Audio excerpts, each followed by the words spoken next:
Nos primórdios dos quadrinhos, na chamada Era dos Heróis de Aventura, que é o período que precede a Era de Ouro, marcada justamente pelo surgimento do Superman, que foi o primeiro super-herói dos quadrinhos, o tema ficção científica era bastante abordado, até porque foi uma herança dos pulps norte-americanos. Nesse período, nós vimos o surgimento de vários grandes personagens, sendo os principais Flash Gordon, Buck Rogers e Brick Bradford. Esses três personagens, eles extrapolaram a mídia dos quadrinhos e ganharam cinema, televisão, animações, programas de rádio, enfim, eles ganharam a cultura pop durante um período. E depois eles acabaram desaparecendo e hoje eles são bastante pontuais nesse meio de cultura pop. E não foi só eles que desapareceram. A ficção científica, ela também acabou sumindo nos quadrinhos, sendo na verdade absorvida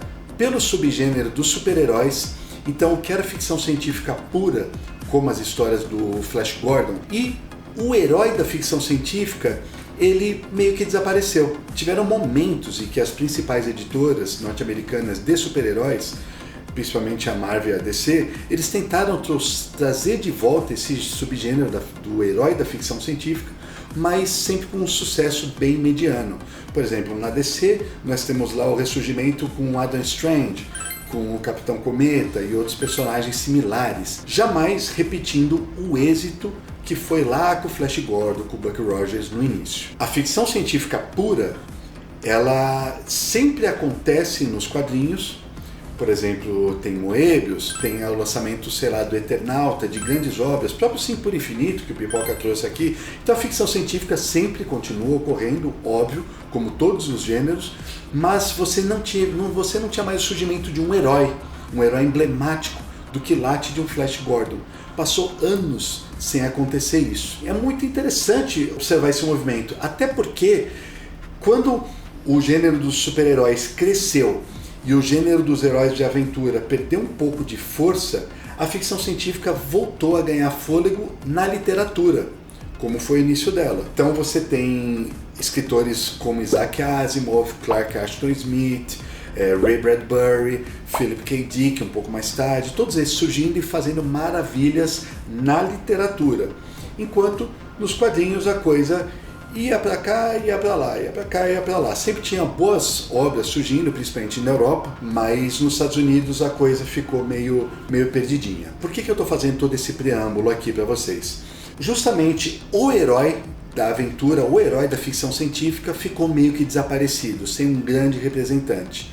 Até surgir em 1991, na Itália, o Nathan Never, que é justamente o foco deste vlog. Nathan Never é um lançamento da Bonelli, que traz pra gente grandes obras do peso de um Tex, de um Zagor, de um Mágico Vento. Bonelli costuma ser sinônimo de qualidade, e com Nathan Never não poderia ser diferente. Eles apostaram em criadores novos na época, em 1991, eram pessoas novas chegando no mercado, que era um trio de criadores capitaneada pelo Michele Meda, que esteve os roteiros, com arte do Antônio Serra e Giuseppe Vinha. Esse trio criou o Nathan Never tomando como principal fonte de inspiração o clássico Blade Runner, que é baseado num livro do Philip K. Dick, já tem programa no canal sobre isso, vocês podem dar uma olhada aqui nos cards. Qual foi a grande inovação que o filme Blade Runner, principalmente, trouxe na época? Ele mudou a cara da ficção científica porque ele misturou elementos retrô, então você tem uma ficção científica futurista, porém decadente, com várias possibilidades tecnológicas impossíveis de serem feitas até então, porém com uma ambientação antiga, com uma reverência ao passado, seja pelas roupas utilizadas, pela trilha sonora, por vários elementos que o filme trazia. O trio de criadores quis reverenciar essa obra, dentre outras, e criou o Nathan Never. Eu me arrisco a dizer que nos últimos anos, na ficção científica, em quadrinhos, Nathan Never é uma das melhores coisas já feitas. Quem é o Nathan Never? No futuro, a Terra está bastante zoada e ela é gerida pela Organização dos estados terrestres. Obviamente, a manutenção da lei e a ordem ela é feita pela polícia, pelos órgãos oficiais, que é auxiliada por diversas agências. E aí é onde entra a agência Alpha, que emprega o Nathan Never, que é o grande investigador da história. Onde está o link com Blade Runner que eu falei? O Nathan Never, para começo de conversa, ele é um apaixonado pela cultura pop do passado. Passado, leia-se o nosso presente, ou o presente de 1991 dos criadores, né? Então ele gosta de tudo daquela época. E aí já cria um sentimento nostálgico muito legal com o personagem que vive num futuro bastante distópico, bastante decadente, com elementos futuristas, mas ele é vidrado no passado. Isso é muito, muito, muito legal. Ajuda ao leitor a se identificar com o personagem, porque ele gosta das mesmas coisas que nós gostamos. Como todo personagem da Bonelli, ele tem um hall de figurantes, que são todos muito simpáticos, mas uma coisa bacana é que nesse futuro as máquinas, os robôs têm bastante importância. Aí entra até um pouquinho do Asimov na história como influência, e o Nathan Never tem o robô principal que dialoga diretamente com ele, meio como o Jarvis do filme dos Vingadores. O Nathan Never chegou aqui no Brasil logo depois da criação dele pela editora Globo, que lançou em revista mensal em 1992. E a ideia da Globo era lançar uma revista de linha seguindo a ordem dos originais italianos. Então o número 1 da Globo corresponde obviamente ao número 1 gringo, o número 2 ao número 2 e blá blá blá. Só que a Globo publicou, infelizmente, apenas 8 magníficas edições do Nathan Never, antes que a revista fosse cancelada. Eles ainda lançaram um especial chamado Fumetti, o melhor dos quadrinhos italianos, em que tem vários personagens aqui da Bonelli, sendo que o Nathan Never, vocês estão vendo aqui na capa, é um deles. E aí, a participação do Nathan Never no Brasil encerrou-se durante anos.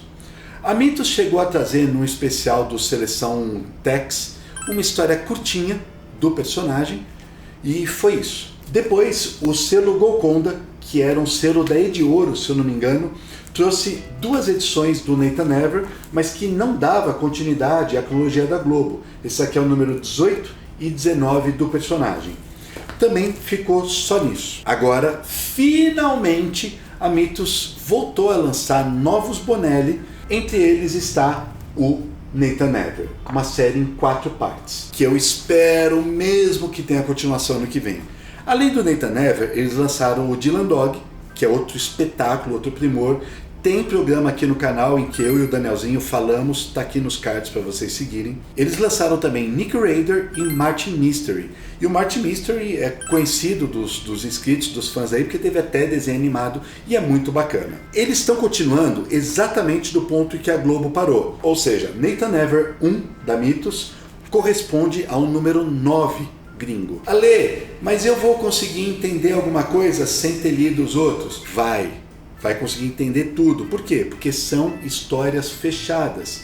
Aqui, logo no início da primeira edição, tem um editorial que foi escrito pelo Júlio Schneider, que é a figurinha tarimbada lá da Mitos, tradutor de mão cheia também. Ele contextualiza, faz mais ou menos o que eu estou fazendo aqui, ele contextualiza o mundo do Nathan Never e você entende mais ou menos qual é a proposta do personagem. Mesmo que fique uma ou outra coisa vaga, assim que você passa as primeiras páginas, as primeiras 20 ou 30 páginas, você já está imerso dentro da realidade dele.